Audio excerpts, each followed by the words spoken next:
rose up to protect other people. We're going to show you the heroes that saved lives at Marjorie Stoneman Douglas High School in Parkland, Florida. And while politicians, the media, they're all pointing fingers, placing game, giving you the same predictable talking points tonight, we will offer solutions. How do we protect students at schools all across the country? Answers. That is in tonight's Breaking News Opening Monologue. All right, we start tonight with breaking news and details about the investigation into this horrific, tragic Florida high school shooting. Now, the 19-year-old gunman, Nicholas Cruz, he has now confessed to slaughtering 17 innocent people and wounding at least a dozen others. Now, Cruz is also telling investigators details of the sinister attack. He shot students in the hallway. He fired into 5 separate classrooms. And Cruz also confessed to authorities that he had extra ammunition in his backpack. Now, we're also learning disturbing new details of missed warning signs in what is now one of the worst mass shootings in American history. All of the red flags were there, but tragically, Nicholas Cruz was able to commit this heinous act. Now, the FBI is in fact confirming tonight that in September, a YouTube user with the name Nicholas Cruz, spelled the name the same way as the shooter, was reported to the Bureau for writing, quote, "I'm going to be a professional school shooter." Now, the man who reported the comment says that the FBI visited him the following day, but the Bureau is saying today that it could not be determined the time, the location, and actual identity of who posted the comment. Now, our own Catherine Herridge, as she noted earlier today, all the FBI would have had to do is trace the IP address, which is a routine practice, to determine the location of the individual. For some reason, it didn't happen in this case. Now, the mayor of Broward County is saying that Nicholas Cruz was being treated at a mental health clinic, but stopped seeking treatment more than a year ago. And authorities are describing his social media posts as beyond disturbing. Just take a look at some of these pictures. You can see the suspect. He's seen posing with guns and knives and even dead animals. And former classmates of Cruz say he was a loner. He was obsessed with firearms. He liked to show off pictures of all of his weapons. Now, the Miami Herald is reporting that Cruz had been suspended for fighting and having ammunition in his backpack, and Cruz was then later expelled for disciplinary reasons and was attending a school in Broward County for at-risk students. Cruz also had problems at home. Both parents adopted him, and his brother are dead. His mother passed away in November. Now, the suspect was staying with a friend's family, and there were also reports of Nicholas Cruz having ties to a Florida-based white supremacist group. But law enforcement said earlier today that they haven't seen any of those connections. We'll continue to monitor. What's also very troubling tonight is how students are describing their former classmate. Now, this is what they say about the shooter, Nicholas Cruz. Let's watch. He definitely had just something a little off about him, but it was just more or less that he was aggressive and quiet and shy about when he got aggressive. Personality was very different. He was a bit off.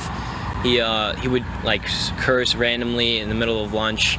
You know, he would just scream out random curse words, and he always just seemed a little bit off. You know, just something was wrong with him. That it was a lot of crazy stuff that he did. Just not right for school. He got kicked out of school multiple times for this kind of stuff. Honestly, a lot of people were saying that it was going to be him, stuff like that. We threw a lot of kids threw jokes around like that, saying that he was going to be the one to screw up the school. But it turns out, everyone predicted it. That's crazy. Now, just like with other mass shooters, there were signs, there were warnings of mental, social, emotional problems, but all the pieces were never put together to prevent this tragedy from happening. And like with many other shootings and terrorist attacks, Nicholas Cruz was telegraphing his intentions all over social media.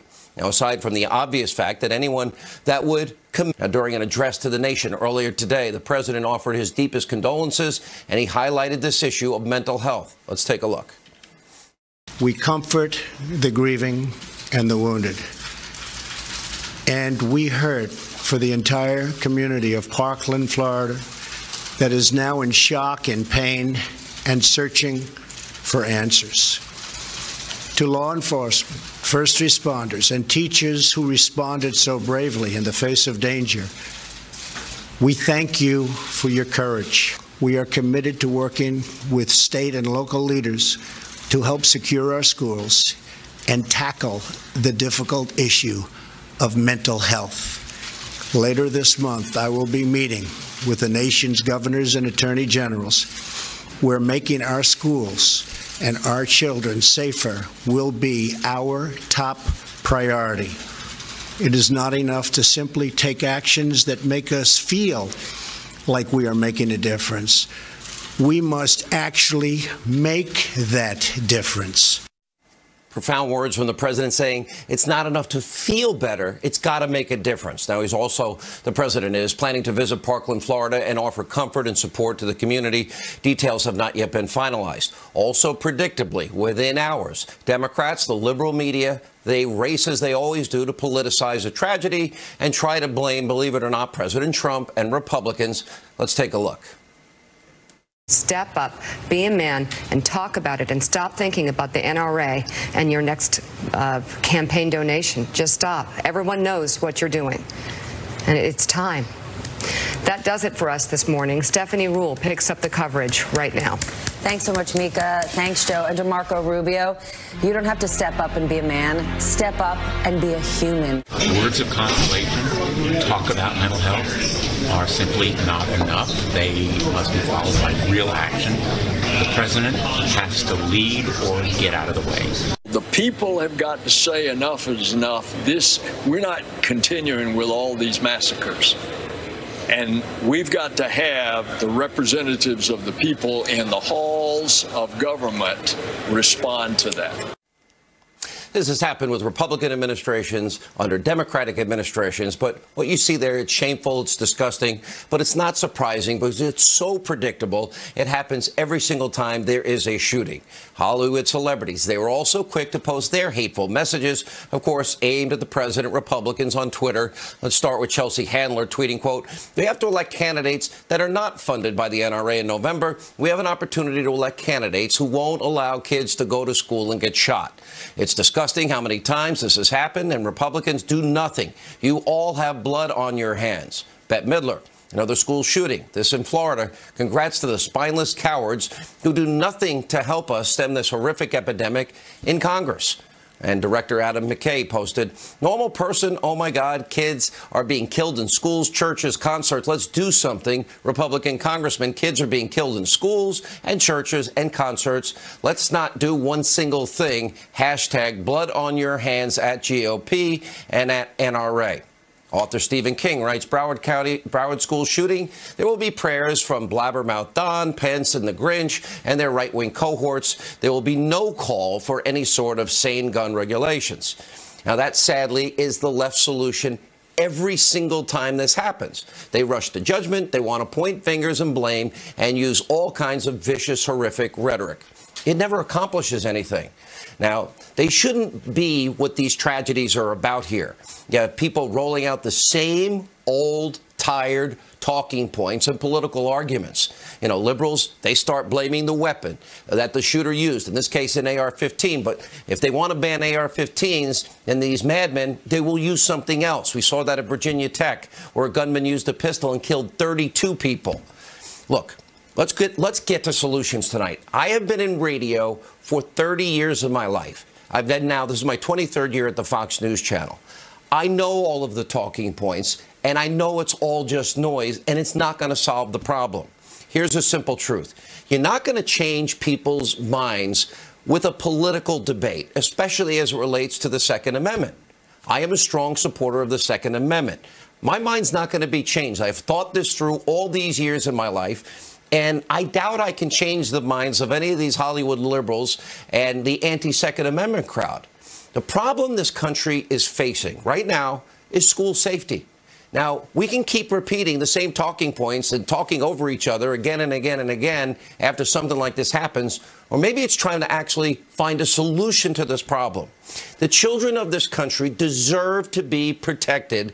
They deserve safe schools. As the president said, no child, no teacher should ever be in danger in an American school. We can all agree on that. No parent should have to fear for their son or daughters when they kiss them goodbye in the morning. Now, I want to lay out a solution that I think is not political, and frankly, I believe any reasonable person can agree on. This is about the safety and security of students and children in our schools. And every single school in the country needs immediately a comprehensive threat assessment done by law enforcement professionals. Every school has a unique situation. And for those that will say, where are we going to get the money for this? Well, I would argue that it's probably more than likely local police, local FBI would be happy to help schools figure out the best plan of action to protect these kids and keep them safe. Now, you're going to have to secure the perimeter of every school. All points of entry must be secure. You got to make sure that there is a system that controls who is going in and out of the building. And in addition to that, you'll need a strong physical security presence. And you can start by hiring trained, armed, former or retired police officers, trained, armed, former, retired, armed military veterans. In other words, let's give our kids the same security that most politicians that they get. Let's give them the same protection that actors and actresses get on the red carpet when they're at the Oscars and pretty much everywhere else they go. We have plenty of retired officers, plenty of trained professionals, plenty of trained military guy. They can conceal their weapons, but their very presence also with a strategic plan that is properly implemented will bring about a profound change. I know there are probably detractors out there. They're going to say, but Sean, Parkland, Florida High School, they had an armed security guard. Okay, here's the thing. The school has 3,000 students. It's one of the biggest campuses in Florida. You're going to need more than one person to properly assess and deter any potential threat at a facility that large. We need enough people to protect every single building, every point of entry, and the entire perimeter. Now, some of you will argue, okay, this is going to cost money. You're right. My answer is yes. But is it not worth every penny so that we never, ever have to turn on our TVs like yesterday and see this unfold ever again like what happened in Parkland? Now, here's another point about the plan. Now, we already know it works. I broadcast from New York City, and post 9/11, you cannot enter a single office building without a work ID. I have a radio building I enter. I have a TV building I enter. And if you're a visitor in any of these buildings, you have to present a valid identification, or else you're not getting in, and you have to be vouched for by people that have been secured and already in the building or work in the building. Every student can have their own valid ID before entering the school, and also, where needed, metal detectors, which have already proven to be effective in some schools in the country. Here's the bottom line. We are at a crossroads. It's time to either step up, do our job, create school safety that will work for these kids. Give them the same safety our politicians, actors, actresses, and famous people get. And instead of bringing out the same old talking points and trying to score cheap political points and trying to outdo each other with the same arguments, same attacks, nobody's mind's being changed. Maybe for once we could solve the problem. And this should be all about solutions. Now, I'm not saying this plan is flawless. Nothing is ever going to stop 100% of these things from happening. There is evil in the hearts of other people, unfortunately, in this world. But why wouldn't we try to do every single thing we can do in this case to prevent these tragedies from occurring and make them less deadly if, in fact, they do happen? Here's a simple test and a question for everybody tonight I think they can ask themselves. If, God forbid, you ever found yourself in any type of administrative building and that building has an active shooter, would you prefer to know that there are trained, armed, retired military and police already on site to give you a fighting chance? Would you want to know that there was a complete threat assessment, security assessment on that building that was completed? My guess is you probably would. Now, here's our final point. Democrats, they say gun control leads to less violence. Well, if that's the case, I'd like them to explain why cities with the highest murder rates have the strictest gun control and are run by Democrats. Look at these stats about the number of murders in 2016. All of these cities have Democratic mayors and have been run by liberals for years. Yet their crackdowns on the Second Amendment, it has done nothing to stop violence. Liberals also don't want you to know about these shocking statistics. During the Obama presidency, there were over 3,900 murders in his adopted home town of Chicago, and more than 18,000 people who were shot in Chicago just during the last 6 years of his presidency. Now, did you remember hearing this kind of outrage and blame by the left about the out-of-control violence? That's one American city. And liberals also love to say that giving people the right to carry doesn't prevent crime. The figures say otherwise. Let's take a look at some of the charts given to us by author, More Guns, Less Crime, John Lott Jr. from the Crime Prevention Research Center. The chart shows violent crime before and after right to carry laws were enacted in the U.S. And as you can see, having more citizens armed leads to a decrease in violent crime. Here's another graphic on murder rates before and after right to carry laws were put into place. Also in the U.S., murders have plunged as a result. And as John Lott Jr. points out, as more people carry guns, you see further drops in both of those statistics. All right, a lot to absorb. The answer is we got to protect our kids. We don't need to tune into what we saw yesterday ever again. Let's start solving the problem. Here with reaction, the host of Justice with Judge Jeanine Pirro. Judge, any court, that you walk into in America, I have to go through a metal detector, anyone I've ever been in. I also have to present an ID in any court I've ever been to. Every time I've been to Congress, every RNC convention, every DNC convention, every ball game I go to, and every office building in New York. Can we not do something better instead of the same old arguments?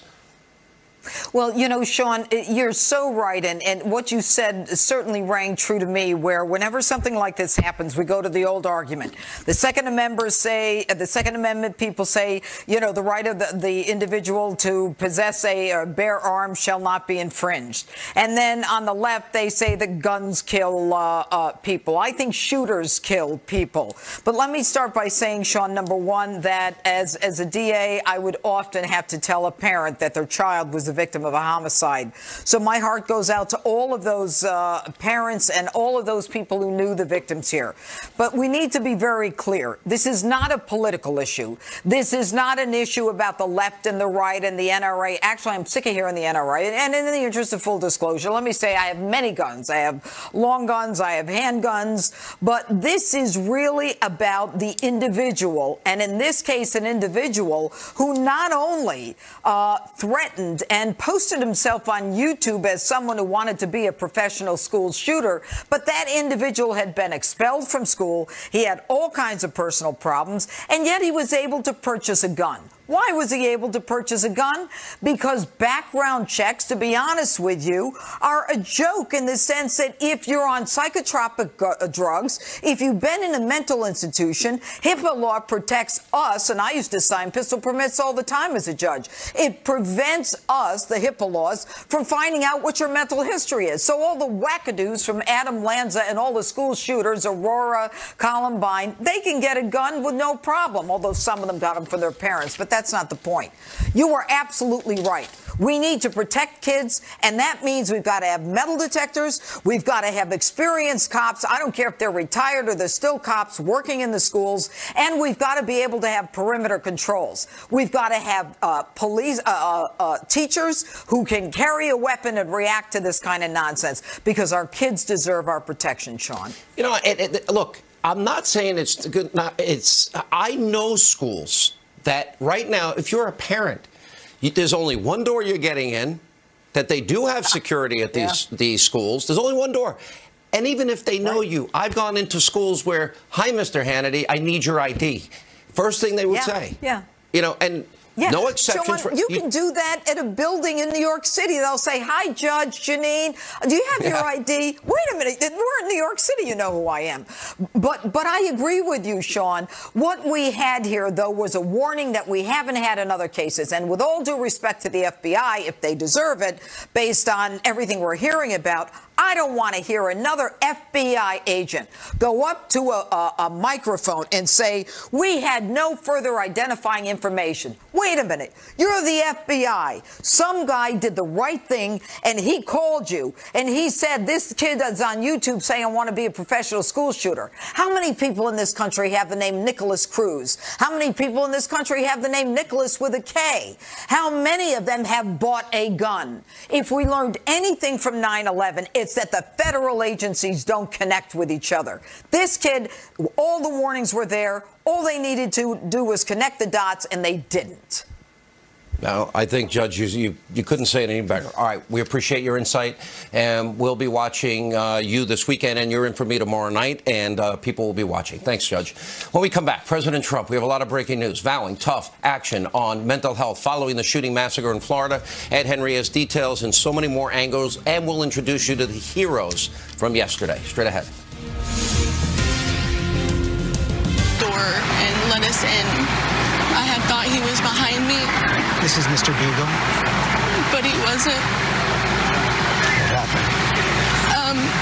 When he opened the door, he had to relock it so we can stay safe. I didn't get the chance to. A student describing how her geography teacher was killed yesterday, protecting her and her fellow classmates during the shooting. And that is not the only incredible act of heroism that we're hearing about tonight. Joining us now with a lot more is Fox News' Trace Gallagher. A lot of heroes here that have come up. Trace. Yeah, a bunch, Sean. Most schools, including this one, have active shooter drills, giving students and teachers some guidelines on how to react. But experts say during a genuine attack, instinct takes over. And in this case, the instinct of 37-year-old assistant football coach and security guard Aaron Feis was to throw himself in front of students to shield them from the bullets. The coach was shot and later died in surgery. Those who knew him say he died the same way he lived, putting himself second. Watch. I mean, he was a big man. He sprinted with everything he had towards it to make sure everybody was safe. And I heard that he got in front of a couple people and shielded them, and he actually took the bullets for them. I don't know when Aaron's funeral is. I don't know how many adults are going to go, but you'll get 2,000 kids there. The kids in this community loved him. They adored him. He was one of the greatest people I knew. And witnesses say that geography teacher you mentioned, Sean, Scott Beagle, knew that kids in the hallway were in danger, so he opened his classroom door to let them in. But when he tried to relock the door, the shooter walked by at that very moment, and he was shot and killed. Students inside his classroom say he got in the way of the killer and likely saved many lives. Several other teachers also barricaded their doors and hid their students. And then there was the story of the unnamed janitor, who witnesses say helped save the lives of students who were unknowingly running toward the shooter. They say the janitor told them to run the other way and ushered them into a classroom for safety. Listen. He stopped us, and he got us into Chef Kurth with Chef Kurth's help into her classroom. I would say about 30 to 40 students into this teacher's classroom at the same time. And as a result of their heroic actions, they saved probably all of our lives, about 40 of us. Yeah, amazing to think. Amazing to think that within seconds, many students witnessed both the epitome of evil and the height of heroism, and many other stories we have yet to hear about. Sean. Amazing heroism. Thanks, Trace, for that report. We appreciate it. And earlier this morning, the president delivered a powerful address to the nation, and he says he plans to travel to Parkland, Florida in the coming days. Live from Pompano Beach in Florida with much more, Fox News chief national correspondent, our own Ed Henry. Ed. Sean, good to see you. When you want to talk about heroes, I can tell you this time last night at this medical center that I'm standing in front of, there were fears that the death toll of 17 was going to rise. There were still people in critical condition, people here working around the clock to save lives, doctors, nurses, first responders. And I can tell you tonight there's a glimmer of hope. There's only one patient left in critical condition. They're still rallying around that patient. The president giving his thanks certainly today, grateful for everyone springing into action, but also trying to heal the nation as he spoke from the White House. Listen. We are committed to working with state and local leaders to help secure our schools and tackle the difficult issue of mental health. Later this month, I will be meeting with the nation's governors and attorney generals. We're making our schools and our children safer will be our top priority. It is not enough to simply take actions that make us feel like we are making a difference. Now, remember, after that horrific shooting in Las Vegas, the president and First Lady Melania Trump didn't just talk to families of victims. They also went in, met with doctors at a medical center, the nurses, the first responders, to thank them. I'm told by the doctors here today that without the EMT technicians jumping on this quickly and stopping the bleeding, there would have been many, many more lost lives. And so the president will be here in South Florida at Mar-a-Lago this time tomorrow night. Sean, there's nothing on the official schedule just yet, but one official suggested to me that as early as Saturday morning, the president is likely to be either at this medical center, the high school, somewhere in this region, wanting to show more directly his thanks for everything that everyone on the ground here has done, Sean. All right, Ed Henry, thanks so much for that report. We appreciate it. Joining us now with more, we have former LAPD detective, Fox News contributor Mark Furman, former FBI special agent Manny Gomez. Mark, I've known you a lot over the years. We don't often disagree. You see a couple of flaws in what I think. You're never going to convince an anti-gun person to be pro-Second Amendment. And similarly, I've carried a weapon almost all my adult life. I've had carry permits in New York, California, Alabama, Georgia, and Rhode Island. I've had carry permit. It's part of, I was trained since I'm 11 in the use of a firearm. So you're not going to win on that debate. But securing the schools with the professionals, to me, is 1,000% doable. And we owe it to the kids to do this. We do. We do, and the only thing that I don't disagree with you, I just think that there's a better approach. When you have retired personnel, they have the best part of their career behind them, and you need a generational gap that isn't 2 or 3 generations, perhaps just better part of one. These officers on the school need to be able to interact with these students and get that information that a guy like Cruz would have surfaced and they would have actually confided in the officer. You need to get some kind of a system where you have protocols for all these schools so everybody is working off the same sheet of music, and you need to harden the inside target so the suspect can't get in, and you create the tactical situation for a shooter on the outside, which allows responding officers and the security officers to take out the suspect with no danger to the students. I think this is all possible without gun control. All of it is, and strategically and tactically, look, my guess, Manny, is you're going to have retired military, retired police, or maybe active. And I think you can even work in conjunction with local law enforcement to get this done. And again, it would be concealed carry. I would think probably a lot of people, a lot of the students would become friends with these guys over time. And Mark's right, we can get a lot of intelligence from them. But strategically, tactically, you surround the perimeter. You have a full threat assessment, security assessment. We know the entry point at any point. And all of this, everybody gets in is known. Nobody that is unknown gets into that school, period, end of sentence. It seems doable if we choose to do it. I totally agree. Having the experience of former military, former law enforcement, we just had a wonderful piece where the coach from this high school saved lives. This is a coach that knew these students. He was a father figure, perhaps, certainly an adult figure to these young men and women.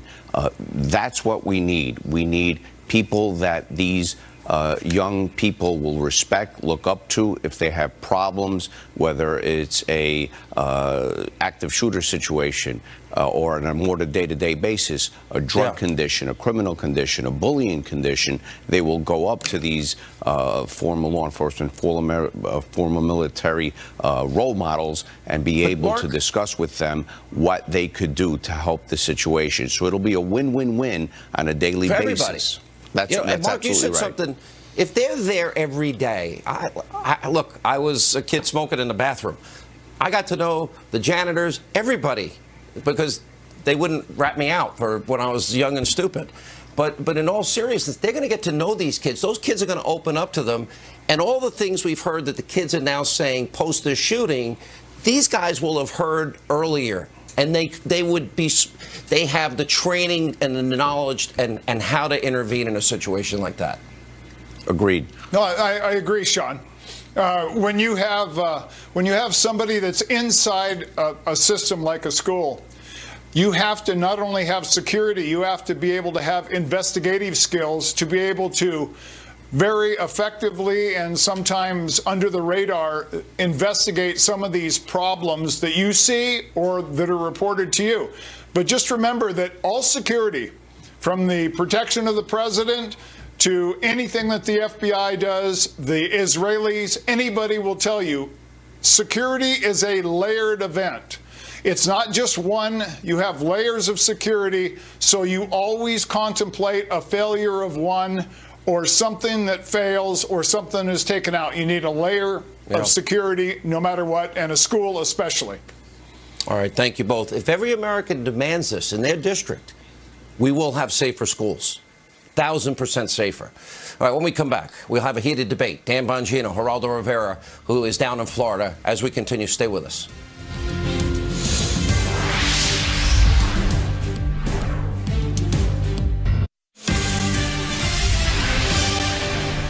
All right, following yesterday's deadly shooting in Florida, Democrats, members of the media, so quick to politicize a tragedy. Take a look. The pattern will be perfectly predictable. There will be a moment of silence. People will wish everybody thoughts and prayers and sympathy for the victims. And then the Congress of the United States will do absolutely nothing. And that city you're in, Washington, if you match it against public opinion polls of their constituents, the lawmakers in that city are failing American people every day. I just really don't know what the body count needs to be before people in Washington, D.C. give a rat's ass about the people in this country and their children. This one is the 18th school shooting just this year, but also the day-by-day deaths that are preventable, and we have an obligation to prevent. Congress has been complicit. Congress bears responsibility. All right, joining us now with reaction, Fox News correspondent at large, Geraldo Rivera, former Secret Service agent Dan Bongino. All right, Geraldo, last night we got a lot of reaction, and you're rightly, this has to end. I share your passion, and I know how sincere you are. Then you went into this AR-15 argument. I don't want to change this into a gun debate because I think we better transcend it quick. I will never convince you that on the issue of guns, and I own AR-15s. You're never going to convince me. So if we get rid of the AR-15, Virginia Tech was the worst shooting in history, and that was a pistol. So we'll get rid of the AR-15, we'll get rid of the pistol. What about securing the schools? What about the retired military, trained, armed, police, military guys, securing the perimeter? A real plan like we have for actresses and actors and politicians. You know, brother, I totally endorse your campaign to harden our